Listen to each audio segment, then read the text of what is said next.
clears the way for Xi Jinping to stay in power indefinitely and possibly for life. This was a direct act by the Russian state against our country. The police were acting under a court order to replace the management of the newspaper. The daily Turkish paper has a circulation of 650,000 people.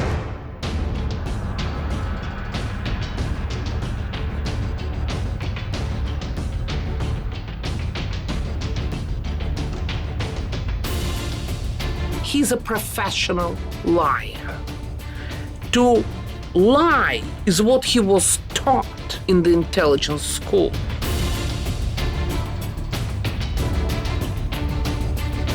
I'm a very strong believer in the marketplace of ideas.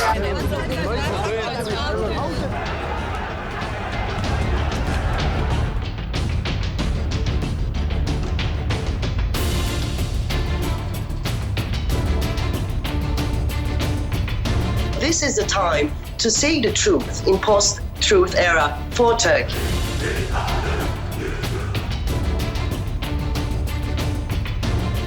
I feel that there's no point in me trying to do anything without my friend from the propaganda department, because we're obviously joined at the hip.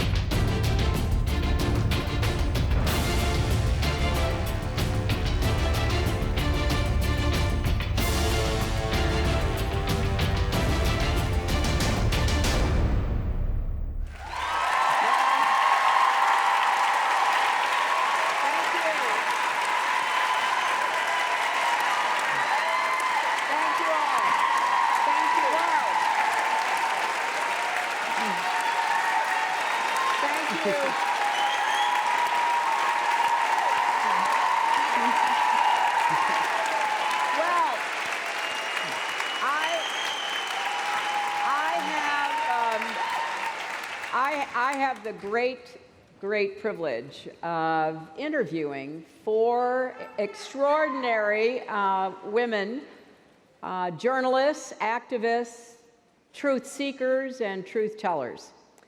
And I could not be more honored because, as you saw from that incredibly powerful video, these issues around what's happening in our world, the rise of strong men, and they are men, the curtailing of freedom and democracy, all of which is taking place here in the first part of the 21st century, raise serious questions that every one of us have to address. Carrie and Ece and Tamara and Yevgenia are people who know of what they speak, and they're working in difficult countries. I have a great deal of admiration and respect for them. We have a lot of ground to cover. Really, it's their hour to tell us what they've learned and what lessons they think, not only in the countries they cover, the countries they're from, but in our own country and around the world, we need to be doing to apply those lessons. I want to start with some recent developments in the Middle East and in Europe.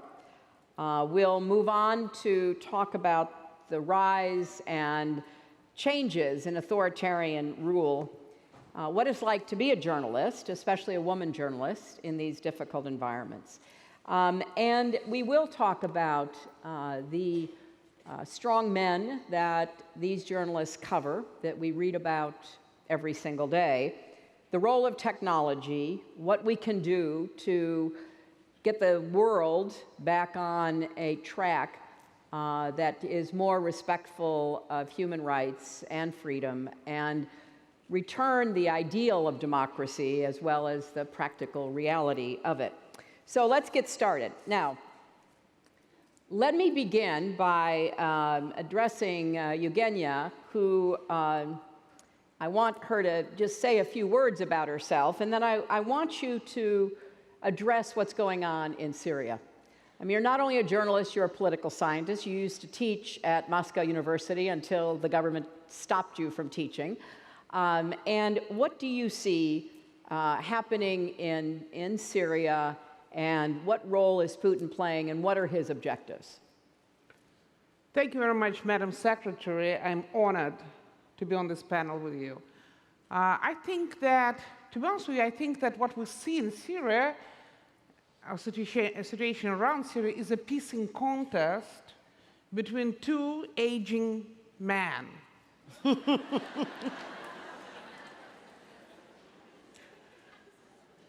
I wonder how you would handle the situation in Syria.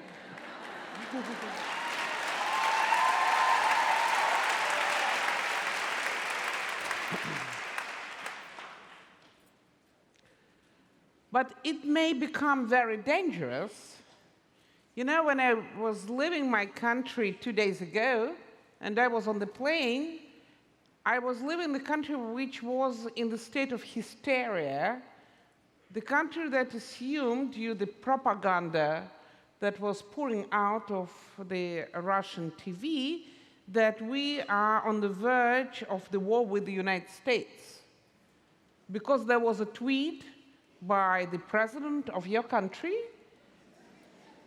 who warned us, Russians, that he was going to bomb and to bring smart bombs and that we Russians should wait and see.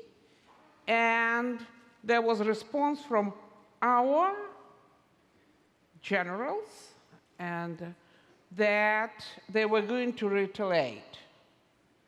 So I was sitting on the plane and I was thinking, what if, while I'm on this 10-hour flight from Moscow to JFK, when I land, am I going to be taken to the detention center or whether I will proceed to the Empire Hotel? It's a very dangerous situation. I think that in general, we live in a we are living through the illiberal political cycle. For the 12th year in a row, Freedom House, the monitoring organization which is tracking the situation with political rights and civil, political liberties and civil rights across the globe, their stats suggest that the world is backtracking from the democracy. Mm-hmm. And unfortunately, in 71 countries across the globe, United States included, the variables for democracy, for political liberties and civil rights are going down the hill. This liberal political order requires our attention, but also it requires leadership. It's a very dangerous situation because some countries are lacking interest in this liberal political order. Others are lacking means to stand for it. And it's not just a problem in our part of the world, but I'm afraid this will impair democracy in the United States as well. You will be less free, less prosper, and less safe.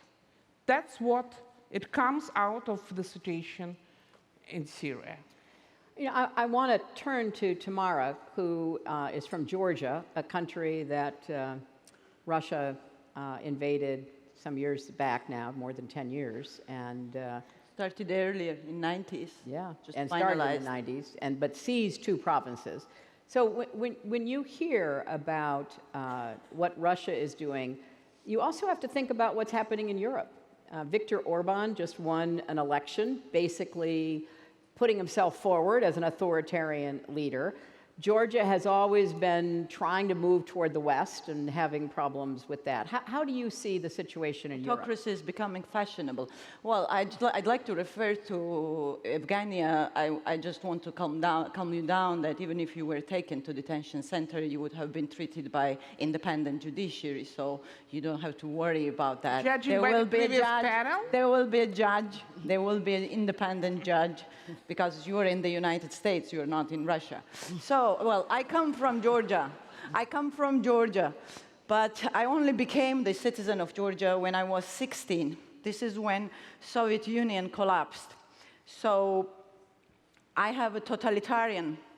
I've lived in totalitarian communism, and I just want to make a disclaimer that I will not be speaking to you from some theoretical perspective. I am the one who lived in a repressive regime and who experienced liberation, which came at a very high cost. It's here all in my head. And here on my T-shirt, you see a Georgian freedom fighter. She died 100 years ago fighting Soviet occupation by Joseph Stalin. So she was fighting for her fundamental rights, freedom of expression, freedom of faith, equal rights, women's rights to vote, because those principles were enshrined in the Constitution of Independent Georgia adopted in 1918. But Georgian democracy lasted only for 3 years. Young Georgian democracy was lost to evil Soviet empire, and so were half of Europe and many more countries. They were lost because the West ignored the threat of totalitarian communism until millions have been killed and until millions have been deprived of their fundamental liberties. And I am one of them. And now, as we sit here, ominous threat is gathering. Another monster is sitting in Kremlin, whose role model is Joseph Stalin, and who believes that collapse of the Soviet evil empire was the greatest geopolitical catastrophe of the 20th century.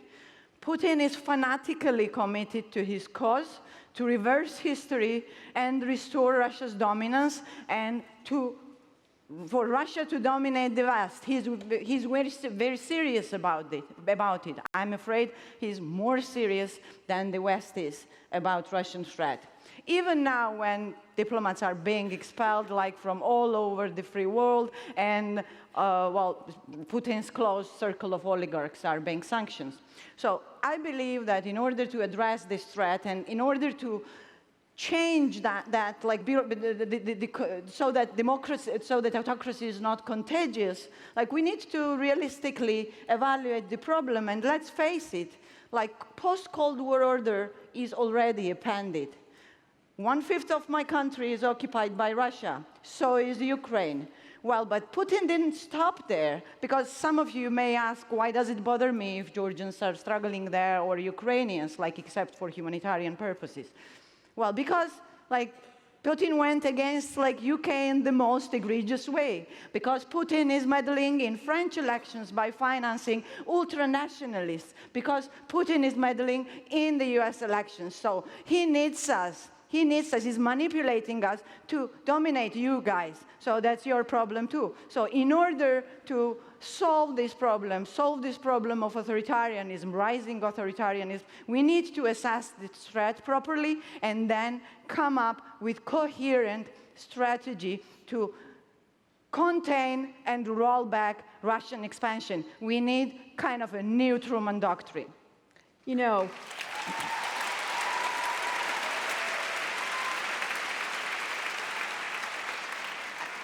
I think one of the main points that Tamara is making is that the other side, let us say Putin, but it's not only Putin, the other side has a very clear strategy. Exactly. They know exactly what they're trying to do. And I think for a while we were a little confused and believing that, there had to be a path forward that wouldn't spark a conflict, that wouldn't return to a cold or even, heaven forbid, a hot war. But there are other examples of leaders seizing power right now after having a democratic state. And Ece, I want to ask you, because Turkey is an example of that. Mm-hmm. Turkey has a leader who is now incredibly clear that he wants to consolidate all power and has done so, including creating a strong presidency that he now holds. How did this happen? How did it happen? Because, we can understand when Putin refers to the collapse of the Soviet Union as the worst catastrophe in history. There's a history there. We can look at it. We can see it. Turkey was on a different track until relatively recently. What happened? Well, we can talk about Putin, we can talk about Erdogan, we can talk about Chinese leader, which we will be doing today. But I do think that we shouldn't be talking about these men necessarily, but we should be talking about the system that, created these men.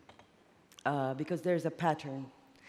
In each country, and unfortunately, United States is now witnessing the same pattern. Each country, populism, right-wing populism, disturbs the politics in the same way. There are many similarities in between these countries. I know that in the United States, people like to think that they have a strong establishment, and this establishment, this political mechanism, the mature democracy in this country will protect you from the madman tactics of Mr. Trump. We thought that too. 15 years ago. I know that Turkey seems like a crazy country at the moment, but 15 years ago, Turkey was not a crazy country. And you don't lose your democracy with a spectacular Reichstag, like a Nazi era. They don't bomb the parliament all of a sudden. There are many scattered mini Reichstags, so to speak, throughout 15 years. And this process begins, just like now it's happening in the United States, with toying with the state apparatus. What you are going through at the moment, Mueller, Comey, and whatever happens around it, is actually the starting point of your mini Reichstag. Dismantling the state apparatus. The first thing they do is that they make you feel that they can toy with the system. And if the establishment is not quick enough to respond, actually, even if you're opposing to the president, you feel like, well, we don't need this state apparatus as much as we thought we did. And then, by time that establishment that you think that will protect you from the madman tactics of this government is actually, it's becoming a paper tiger.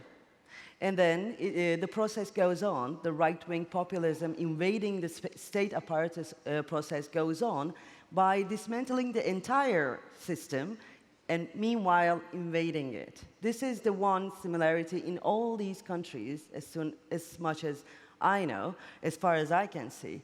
And in Turkey, it happened in a very saddening way. My country is a very beautiful country, and she thought herself as a Western country. And she was getting ready to be part of European Union. At least she was aiming to that target. And since its establishment in 1923, the idea of the establishment was to be part of European Union, part of Europe, part of the Western society. But the entire perception of Turkey changed in 15 years, thanks to not only one man, but those who were silent while that man was doing his madman tactics. So, well, this is not only a problem in Russia and Europe, Georgia and Turkey as two examples. I mentioned Hungary with Viktor Orban's dramatic move toward right-wing populism after having been a crusading young activist against communism and against the abuses of the state. He's now taken very tight control over these organs of government. We saw something else happen just recently, though. Nobody would claim China is a democracy, Carrie, but China had a system. And its system was a government by consensus among the Communist Party, the Politburo, the top-ranking members of those institutions, and there was an agreed-upon set of rules, what we would call norms. And the norms required that the leader prepare for his succession. And we saw that over the last 40-plus years. But something happened. And Carrie, you covered China for a long time. I know you're a Mandarin speaker. explain to us what did happen, because again, it's kind of what you've already heard and what Ece ended with. Clearly, people around Xi Jinping decided to keep their silence and to let him upend the rules in a way that had not happened before. Yeah. So Xi Jinping, very interesting character, doesn't get as much attention or as much critical attention from the world as he needs and deserves. I'd first like to apologize for not being a Chinese national on this panel, but it is very dangerous for a Chinese national to say anything critical about Xi Jinping, as we can observe. And I have, as Madam Secretary says, been reporting from China for the best part of 30 years on and off, so I'll do my best to explain what's going on there. And I would also like to take in a way to place this in a historical context. Madam Secretary mentioned the 40 years in which China had a certain kind of a system for managing elite politics. Obviously, in a one-party state, elite politics can be a very fragile and dangerous game. And China, given its deep imperial past, palace coups, murders, all kinds of horrendous upsets that nobody predicted and that caused turmoil and millions of deaths have happened over and over and over. So Deng Xiaoping, the successor, if you like, of Chairman Mao, decided we're not going to do that anymore. We're going to have a system. We're going to have kind of, a set of equals, and so it will go on. We'll have a routine whereby people are replaced every 10 years. That went on for 80s, 90s, first decade of this century. But what then happened was that the Chinese model started to fall as far as even those who admire it felt. They felt it was falling into decay, that it was being overtaken by corruption, fiefdoms of the tigers, as they called them in the Chinese Communist Party, that they were just kind of dividing up, the nine dragons were kind of dividing up the kind of empire between them, and that it was becoming ungovernable, and it wasn't being governed in the interest of the public. So the Communist Party itself felt, for the sake of its survival, it needed a slightly stronger leader, needed to concentrate more power in that leader. Meanwhile, China is, although it likes to state that it's an exceptional place, and it is an exceptional place in many ways, it is very much lives in the historical context of the rest of us. So, things we saw, 1991, the disintegration of the Soviet Union, incredibly important to China. 2 years before that, you'll all remember 1989, Tiananmen Square, democracy protest, followed by a massacre. Now, what happened then? The Berlin Wall came down at the end of 1989. Did you see any protest in China? You did not. And the Chinese Communist Party leaders sitting there thinking to themselves, good job we did on June the 4th, 1989, because we ensured that there was barely a squeak, in November, at the time when communism was beginning to crumble all over Europe. And again, 1991, Soviet Union disintegrates, end of the communist system. That's the big brother to the Chinese. Big brother, little brother. Now, roles reversing. The Chinese Communist Party basically said to itself at that point, oh my word, they have lasted, about 70 years or so. We want to last much longer than that. Xi Jinping himself already has a plan for 100 years of communist rule. So they were looking at sustainability of the one-party state. And they basically said to themselves, the key to this is to create a cage inside the heads of our young people. So the first thing to do is to get them from kindergarten age and fill them with a sense that for 200 years, we are a nation who have been horribly humiliated and by the Brits and then all the other colonial powers. And now we're not going to have that anymore. We're standing up, we're standing tall, etc. And so anyone who says they want to create democracy in China is an enemy who is trying to undermine our stability, our coherence, our sense of our identity. So the Communist Party wrapped itself in the flag of the nation very firmly, took all the kids in with it, and now you have a massive groupthink in China. Meanwhile, on the other side of the world, stuff was happening that was helping build that message for the party. You had, obviously, 9/11 massively distracted everybody from a strategic competitor, which was China. It wasn't as if the Bush administration coming in 2001 didn't see that China was building up to being a strategic competitor. They did see. But then they got distracted by 9/11, and the rest is history. 2007-8, the global financial crisis, the Chinese looked on and said, oh, okay, they're not the rulers of the universe, the masters of the universe. After all, perhaps we can do this better. And certainly that was the message they started telling their public. Then you had the Arab Spring, which was, at the start, the Chinese Communist Party was very scared of that, or certainly made out that it was very scared of that, and crushed hard on anyone in terms of NGOs or protesters. However, obviously, as a success story, the Arab Spring is complex, and the Chinese certainly have been able to paint it to their own public as a failure, and they have painted it as an effort by Western power to get in and dominate, divide, and cause chaos. So that's the way the Chinese narrative of the world goes, that we, meanwhile, in China, have been ticking over, getting richer, getting better. Our economy is now 2/3 as big as the American one, and sure as hell, we intend to be first in the world.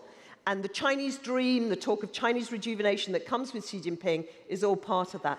Coming to Xi Jinping himself, came to power in 2012, 2013, and Xi Jinping basically was the compromise character, and everyone thought, oh, we can pull the strings on him. And very few people predicted the kind of person that he was going to be. And if I might be allowed a couple of minutes just to explain what an extraordinary life story that man has, which is undertold. So he grew up in the palace. His father was a revolutionary hero, but then as a result of falling out with Chairman Mao, or, these issues do happen in China, his father was imprisoned, humiliated, his sister died, possibly suicide. Great leap forward, Cultural Revolution, all this horrendous chaos going on in China. Xi Jinping himself, end of privilege lifestyle, out on the street kid for a bit, then down to the countryside, lived in a cave, worked as a farmer, and then do you know what he did? Instead of reviling the Chinese Communist Party, as some red princeling elite of his generation did, he said, I'm getting back in there and I'm going to the top.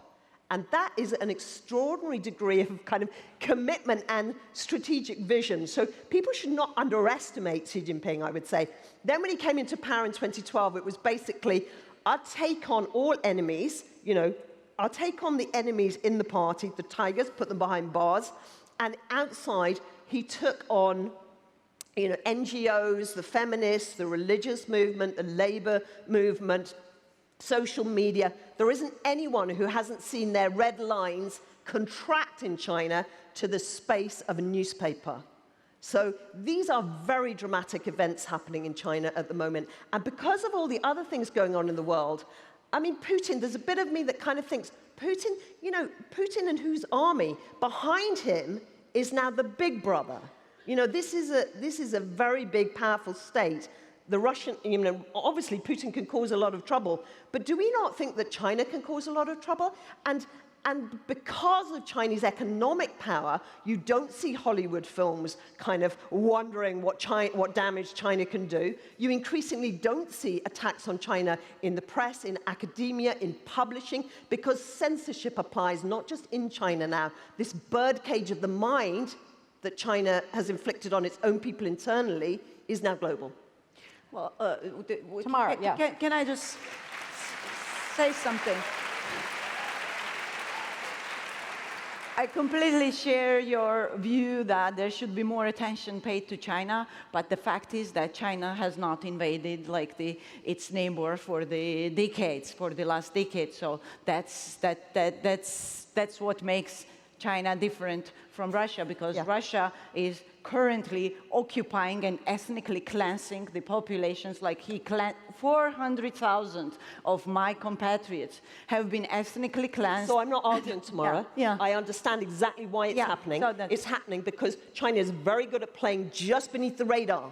If you think China's not running political influence operations, like Mueller indictments, are you kidding? Chinese money is everywhere in our politics. In our media, in our academia. It's serious. But I understand it plays below the radar and its money counts. On a strategic level, it's always been interesting to me, because if I were in a position to be concerned about Russia's future, I would be looking...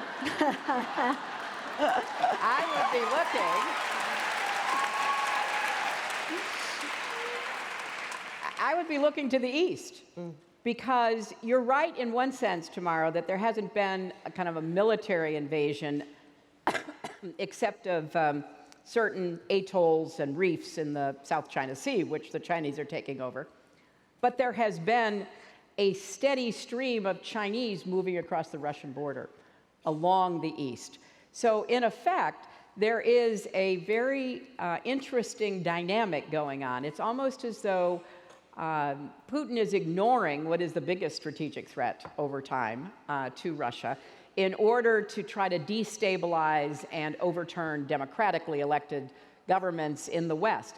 But I wanted to follow up on something that Carrie said, because, and Yevgenia, one of the things we know is how Putin has mixed authoritarianism with corruption, very selective, specific corruption. To keep a group of oligarchs in line, but also on his side. Can you talk about the role that corruption plays in authoritarianism? I think that corruption is one of the most powerful tools of the authoritarian regimes, as long as there is no constraints and no controls over those in power. In Russia, the situation is even more difficult, because it is the first time in our history that the institution of the political police, what used to be called the KGB in the Soviet times, took over. The political police always was a very important institution in Russian history. However, under Tsar or during the time of the Soviet Union, political police was an instrument of power, whereas now it is power, it is essence of the state, it is being.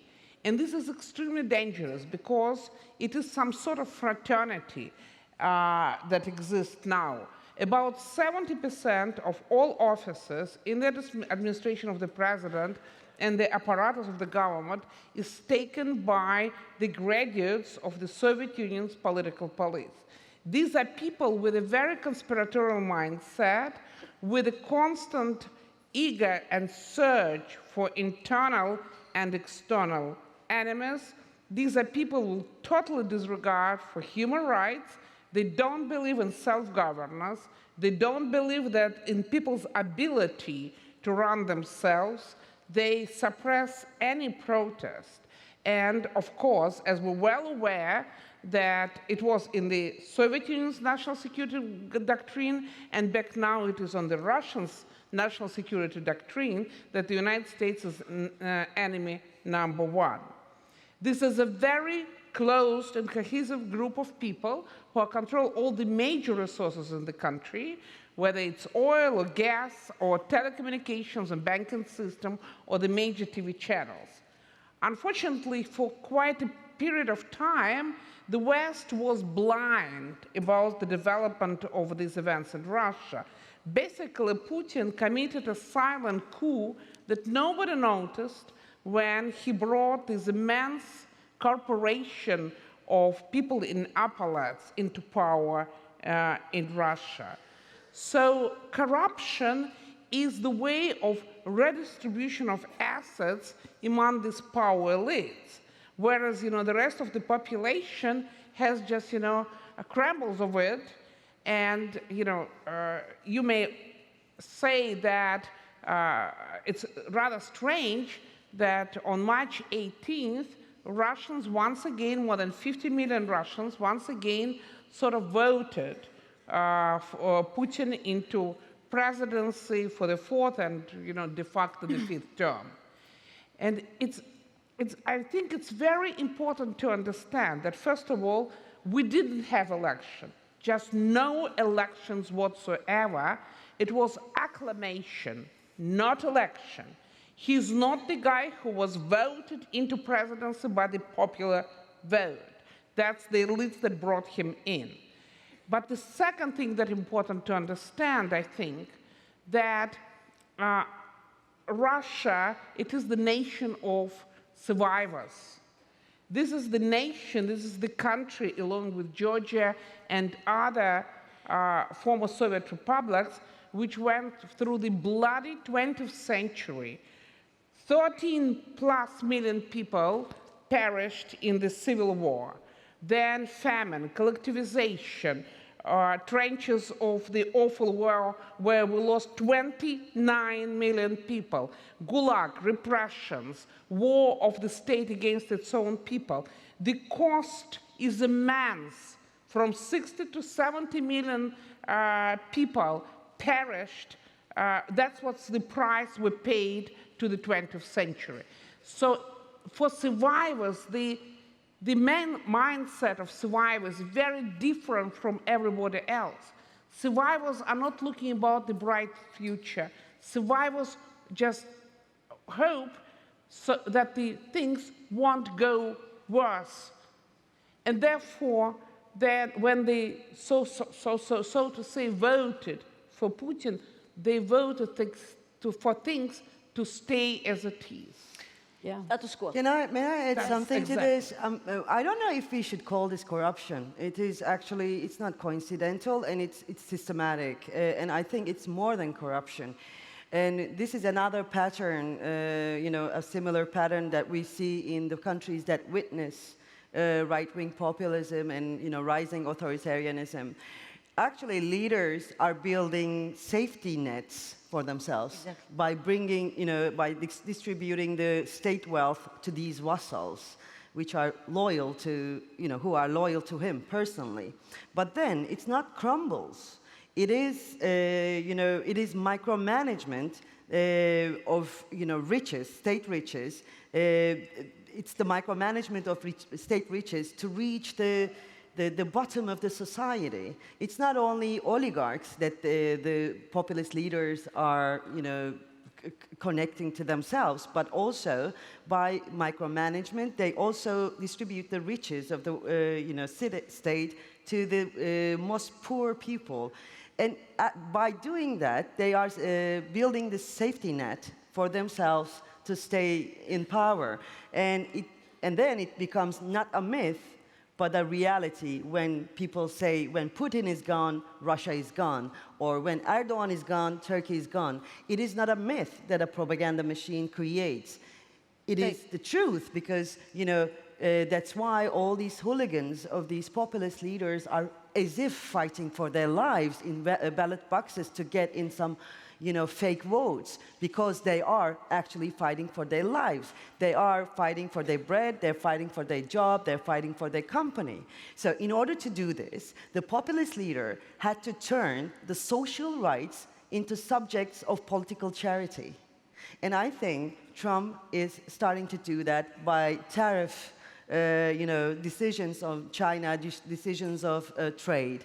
The big companies, New York Times first page is screaming about these tariffs, but in other parts of the country, in Minnesota, for instance, people are, happy with this decision. So actually, Trump, quite in a clumsy way, I should admit, starting to build his safety net. He didn't just go there to Saudi Arabia to do that crazy dance with the swords.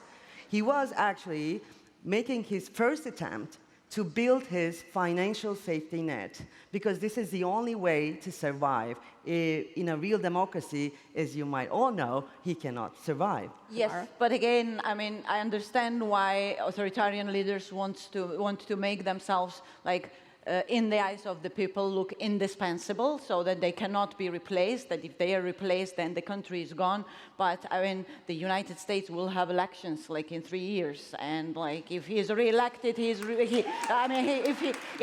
he's not elected, he's not elected. He's gonna go. He will have to obey the will of the people. And that's the major difference. And when we are talking about Putin's Russia, and when we are talking about their strategies and their sort of policies, we shouldn't lose the focus here. We shouldn't lose the focus here. No matter what you think and what Americans think about their president, America is not Russia. America is checks and balances. America is American Constitution. And what we should hope for, that constitutional system somehow sort of deals with this challenge and doesn't break up. So this is what we should care about. I mean, this is not, I mean, we shouldn't be losing focus here, because, again, this is what Putin wants. That's Putin's goal, just to make sure that everybody thinks that there is no right and wrong, and that everything is gray, and everybody is the same. We shouldn't let him do that. That should be our goal, to make the difference. And you know, we do have an election in November of this year. Yeah. Very important election. Carrie? I'm just going to channel Xi Jinping for a moment, and I'm going to say to you all, show, not tell. You know, Xi Jinping, were he sitting here, he'd say, Yevgenia's point, I run a nation of survivors. We've had famine, we've had civil war, we've had imperial conquest, all in people's lifetimes. We also had the Great Leap Forward, we had the Cultural Revolution, we've had democratic politics, he would say. You know, your kind of democratic. That kind of lock-her-up language, that's what China experienced in the Cultural Revolution, and people are scared of having it back. Do you know what I mean? That kind of language that took place here in 2016 is the kind of language that gives democratic politics a terrible name in a country like China. So that's why, actually, I'm sorry. No, I haven't finished, Ece. I'm sorry. So that's Carrie. one point. So but what's different, and what I would also say is different, so Yevgenia said, you know, Russia is a nation of survivors who just want it not to get worse. Well, China's a nation of survivors who really believe it's going to get better. You know, so you've got a system where, you know, you need to show, not tell, that liberal democracy is better. Because at the moment, you know, the Chinese, they've been told, as I was saying, ever since kindergarten, that, you know, theirs is better. And then they've got a world where the Chinese economy is getting stronger, where their lives are improving in material ways, a lot of them, and where they look across the water, their media tell them every day, and they live behind the Great Firewall of China, and their social media tells them the same, and it's certainly swept clean of anything that might tell them different, that, you know, that liberal democratic politics, even in Europe and North America, is pretty much broken at the moment. And that they, meanwhile, they have a leader in Xi Jinping who is dealing with corruption, so not running a corrupt state, somebody who is dealing with the corruption. Now, that's an arguable point, but it's certainly one where he can make an argument. And because he's got all these, you know, he runs all these tumbrils down to the prison every day with kind of these, you know, these guys who once wore the nice suit and had, you know, oiled black hair, and now their hair's gone white, and they're weeping in court and saying, oh, I'm so sorry to the Communist Party, I'm so sorry to the Chinese people, and they're kind of, it's happening on a daily basis, so people get the impression that he's dealing with corruption. We shall see. And then he's dealing with toxic air, he says. He's dealing with the toxic wasteland created by, you know, a 20th century high-speed industrialization. I mean, he kind of had the 19th century industrial revolution. You know, China had it, obviously, in the late 20th century, largely. And now, in the early 21st century, he's trying to turn a middle-income economy on a massive proportion, 1.4 billion people, into an innovative, green, blah, blah, blah, 21st century, world-beating economy. That's a big project. And he says, you know, coming back to Madam Secretary's point about why did he lift the term limits and why is he possibly going to rule forever, he says to his people, he doesn't need to articulate all of this. It's clear, some of it is articulated, and some of it is well understood between the lines in China. The message is, you give me the power, you know, I'm a guy who grew up in the cave, who, you know, understands both the party and understands the man of the people, and I'm going to do it for you. I'm clean, I've got a strategic vision, I'm going to deal with poverty, I'm going to deal with environment, and look at those Americans, what a mess they're making of their politics, you know. Would you want that chaos again? So all I'm saying to Tamara and those who argue for liberal democracy, which of course I believe in, is like, you have to show the rest of the world that it works. Yeah, well, Carrie, yes, I agree. No. I want to say that I think you're wrong, that you don't have to prove to them that the regime of liberal democracy is better than, you know, this corrupted, you know, authoritarian regimes or populist regimes that they have.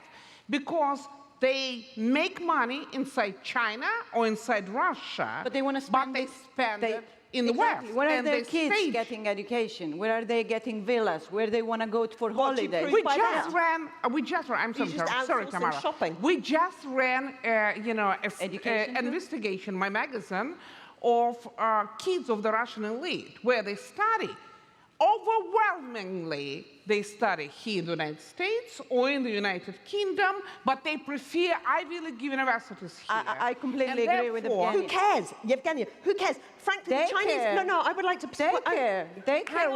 Just let me finish the why point. don't you send your daughter to study in Moscow University? Hang on a minute. China has always outsourced contention. It can see the point in contention. It can see the point in people having arguments about different ideas and so on. It just wants it to happen over there. So I want my kids, if I'm Xi Jinping, and Xi Jinping's daughter did go to, university in the US, despite the fact that he won't let Western ideas go into Chinese universities anymore. Because the West is better. And that's why there is a simple answer. They are getting better education, they are getting better living standard, and that's what we want for us. And in order, like when we're talking about confronting Russia and when I'm talking about like Truman Doctrine and all these things, in order to come up with the coherent strategy, what we need to do is to understand what Russia is doing, to understand the components of Russian hybrid warfare. Because like we said that Putin's overarching goal is to like sort of restore Russia's dominance and to dominate you guys. But how does he do that? How does he do that? Well, it is essential for him not to allow democracies at his borders. Why? Because like it's very difficult to bully a prosperous democracy into being Russia's vassal state. Second, democracy, when it's prosperous, it's contagious. It's contagious. And this is what Putin is afraid of. And that's why he's afraid of all this like NATO expansion and everything. He's not a stupid guy. He knows that there is no military threat coming from NATO countries. NATO countries do not want to wage war with anybody. NATO is something just to keep the peace. But that's why he's opposing. So his military doctrine, this hybrid warfare has four components. First is military, and like we know he's been using that, like in Georgia, I already said that. He's using subversive intelligence by financing satellite political parties, infiltrating in the government, by sanctioning contract killings and like terroristic attacks. My dear friend, 2 years ago in Tbilisi, before Skripal, like my dear friend Givi Targamadze, the leader of the opposition MP, like could miraculously, I don't know, like by this thin hair, like sort of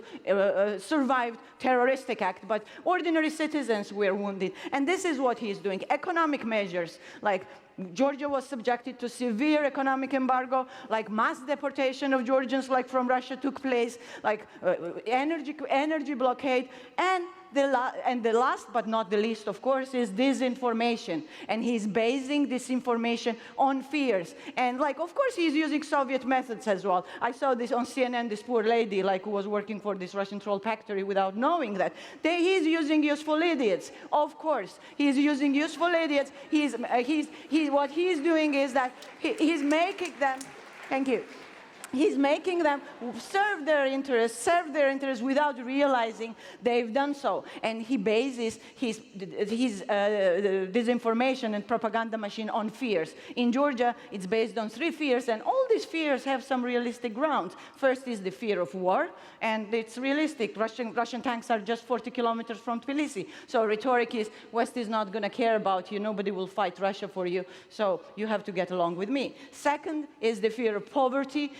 Georgia is a poor country, so rhetoric is nobody wants your product in the West, so you have to get along with me and play well with me in order to allow like your goods like be allowed in the Russian market. And the third is fear of losing cultural identity, and this is where we women suffer, because he is reinforcing macho culture as an alternative to Western civilization where people can be equal. So that's the problem. I want to follow up on that point, because I think I want to ask each of you to talk about what happens to women in authoritarian regimes, because very often the tightening up affects all kinds of groups. We've seen that in many of these countries. But it also affects half the population, because all of a sudden women's roles and women's rights and women's leadership is diminished. So what have you seen with respect to that in Turkey? And do you have any personal stories that you could share? Well, actually last year you were here, you were talking about your personal story, and I thought, oh, she knows what I feel. because you were talking about how you survived the social media harassment and all that, mess, let's say, to cut it short. It really feels like, when you are harassed by the government supporters on social media, and when you lose your job, as I did, and when you're stigmatized, written on your forehead, like, persona non grata, you feel like you're having a sword fight with the ghosts. Because you don't know if these people are there, these social media profiles. You don't know what's happening. You don't feel like responding to it. But then if you don't respond, it is this, very post-truth virtual thing. And I was going to say, actually, and referring back to your last year's speech, you were here talking about your emotions in the first part of your speech, and everybody was, very, very careful. And then in the second part of the interview, you talked about the real stuff, Syria, China, Russia, and people were a bit less interested, I thought. And then I thought, okay, this is it. When women do not talk about emotions, even women lose some sort of, interest a little bit. Yeah. And I wanted to say to you, to American women, in fact, be careful about this emotion thing. It is overrated, especially when dealing with, madman. So I'm writing a book, that's why I'm thinking about these things in a more, I'm trying to see the big picture, I'm trying to see the global pattern of rising right-wing populism, how these bullies came to, be our leaders all of a sudden. It's a global movement, so it requires a global response. Therefore, it requires a global conversation, and it requires women's conversation, women talking to each other. And thanks to Tina Brown here, it's, I think it's right time to thank her. Thanks to Tina Brown and the miraculous crew, they built this palace of communication, and they knitted this very colorful tapestry of solidarity for us to touch each other. For women, what these regimes to these women is so destructive, because misogyny is actually an integral part of right-wing populism. It's not because they necessarily hate women, but they start with the less strong. They start with children. We're not less strong. I don't agree with that. I'm going to give everybody a chance to talk in the 10 minutes we've got left. So I'll give everybody a minute or two. So they start with the, women. They start with trees. They start with children. They start with animals. And then they get to men. And when they get to men, it's always too late for men to defend themselves. And when it starts with women, it's so disgusting to say this, but men secretly think, well, she's a woman. We don't have to defend her. We can find a way to deal with this new status quo. And then when they find out that they cannot, actually it comes to them as well, this authoritarian regime, with its pounds, it's too late for them to defend themselves. Women act as coal mine canaries in these regimes. It's not because they have antennas or something. They feel what's coming towards them because they are the first ones who feel the regime and its, the nails of it. And I was so thankful to American women to be so quick to respond with their pink hats and in so massive numbers. Wow, it was amazing. And, last thing, we need a global conversation, I said. So, United States space in other countries has lately been soldier space.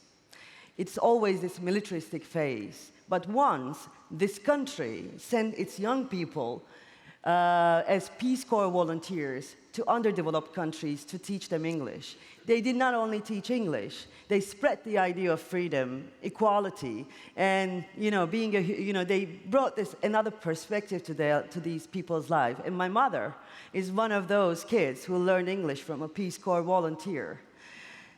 This country has infinite number of beautiful faces. This country does not deserve to be presented by that military face and by an orange face, I should say. So please be there. Please be there and speak for the United States, for your country. Yevgenia.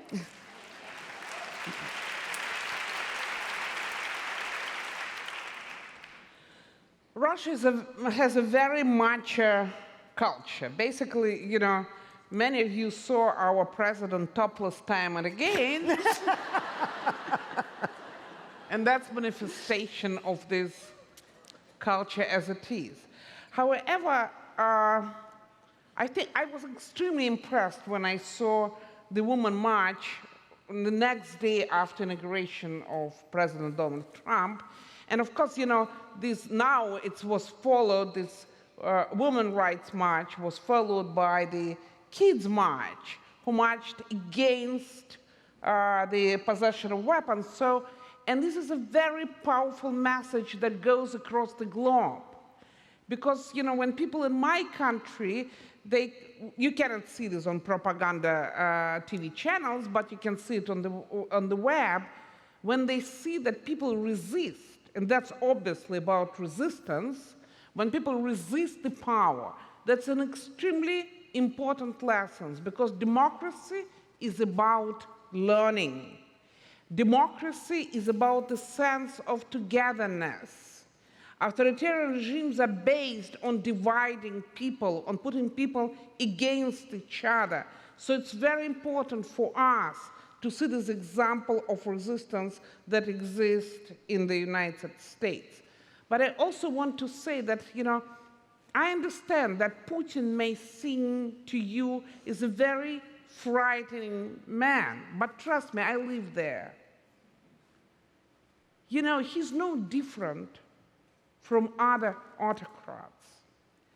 And what is important about these KGB men, and I've been studying them, since the perestroika times, so for the last, 25 years of my life, what's important to understand that you shouldn't be frightened, that they thrive on weakness.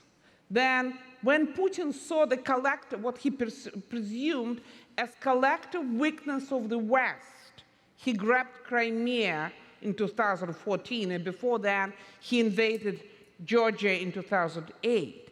It is exactly the same what Stalin did back in 1939 when he grabbed Baltics, when he perceived West to be weak. So your strength is our future freedom. Exactly. Yeah, very nice, very nice. Tamara, we have, well, I'm going to give you 2 minutes, and then Carrie gets 2 minutes. I completely reject that we are the weaker sex or we are weaker. Just that we have more problems and more barriers to break. That's it. We are not weaker. And when I was entering public life, I knew what was coming. I knew because I had many examples. My husband, who was a freedom fighter before he entered to politics, he was protecting rights of religious minorities, and until now he's struggling a stigma of being an antichrist, because protecting religious minorities means that going sort of against Orthodox Church or something like this. Well, the thing is that what I wanted to say is we have to, what worries me is that there are some talks and conversations that we need to sort of regulate and give up our liberties because our liberty is under attack. I was listening to some sort of speakers here, and I'm also following the news, and there are more and more talks about regulating our lives, regulating media, because disinformation targets women, targets the thing is that we should be protecting our liberties. We shouldn't be giving up our liberties, and rather than being on defensive and like giving up little bits and pieces of our liberty, we should go offensive and expose them, ridicule them. But the thing is that like these kinds of things like disinformation, like fake news and everything only works if it's the part of a coherent strategy. And in Putin's case, disinformation, fake news, like targeting women, like targeting, I don't know, like minorities, it only works because it's the part of a coherent strategy, and we need that kind of strategy in Western capitals. We need it, and like I hope that at one point we'll have right people and right policies in the Western capitals. Amen. Carrie. I'd like to briefly make 3 points. One is I'd like to come back on the shopping for higher education in the West point. If China thought that was in any way a political risk to send its young people to the US or Europe to buy a higher education, it wouldn't be doing it. It thinks it's not a political risk, and the reason for that is it thinks it's worth buying, but those kids are not currently a risk when they go home to China, and that is because there is an authoritarian regime in China currently which believes it is on the rise, and which has persuaded a lot of its people that it is on the rise, and which also believes that the other system is in decline and is not appropriate to China. So that I just want to put that on the record. I personally think that's a great shame. I just also want to put that on the record in case anyone thinks I'm defending the one-party state. I'm not. I'm just saying, show not tell. Make the system that we think is great. Make it great. Keep making it great. Make it stronger. Make it stronger, because people tend to I'm not finished tomorrow. Yeah. 2 more points. 2 more points. Chinese women are incredible. Just incredible. You know, if we had all day, all night, I would tell you so many stories of amazing women in China who do incredible things against almost insuperable odds. And, you know, shout out to all the great feminists in China, because they are having a really rough time right now. But they're not backing down. They have to be careful, but they're not going away, and they are coming back. And, you know, there are various forms of feminism in China, not always in the ways that we would recognize, and that's because they have to kind of camouflage themselves in the current climate. So that is just, they're there. Don't be afraid that there are no great women actually working like everybody in this auditorium for a better future for women. They are there. And the third thing, I'd like to echo what Yevgenia said about not giving in to strongmen, because, you know, I've been there. I mean, Madam Secretary said, have we had any of it in our own experience? You know, I've made several pieces about Xi Jinping, or which touched on Xi Jinping. I made a panorama investigative documentary. I wrote a long series of podcasts they didn't like anyway. Over and over again, I've had them threaten me. And I've just said, you know, I'm the BBC's China editor. I'll decide what I do. Your job is your job. My job is my job. And they go, threat, threat, threat. And I go, do your worst. You would be stupid if you did that. I'm not going to go into the details because the BBC is still operating there. But I just said, you know, bring it on if you really want to do that. But you will suffer. And you have to stand up to these people. But you have to do it in a coherent, strategic way, open-eyed, and a way which understands what you're up against. Yay. You have to understand it. Yes.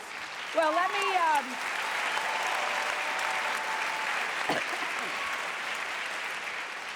let me thank our 4 panelists for a really lively, invigorating discussion.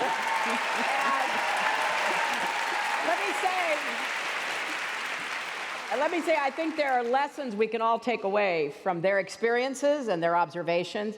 And one of them is, when you are confronting the potential loss of the values you care about, your freedom, your equality, where you know that it's going to be challenging perhaps, do not be quiet, do not stop talking, do not stop voting, do not give in to those whose views are opposite of what you believe, a democracy like ours or any other should represent. And I hope this conversation we started today will continue. And I look forward to talking again with these 4 women and others about what we're going to do to make sure the strong men don't send us back. We're not going.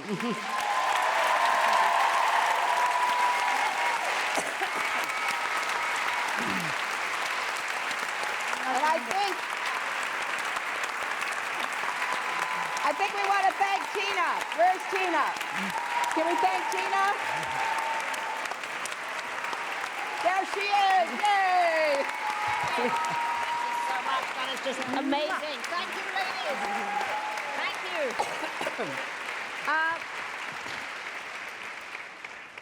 I was just sitting there thinking, this is Woman in the World's version of The View, okay? Okay, and I also was thinking how rare it is to actually allow brilliant women, brilliant, well-informed women led by an exceptionally brilliant and well-informed woman, to actually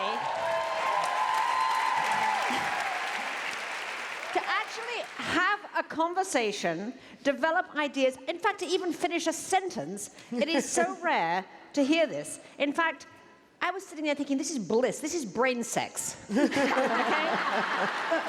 Total brain sex. Actually, I think this should be this is your new life, Hillary. This is your a new TV show, Brain Sex with Hillary Clinton.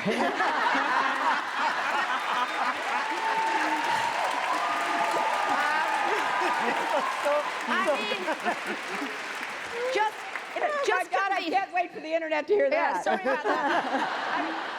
Just convene all the smart, brilliant women you talk to all the time and just put them out there all the time. Let's just hear from them finally, okay? Great idea. So, thank you. Unbelievable women. Carrie Gracie, Tamara, Yevgenia.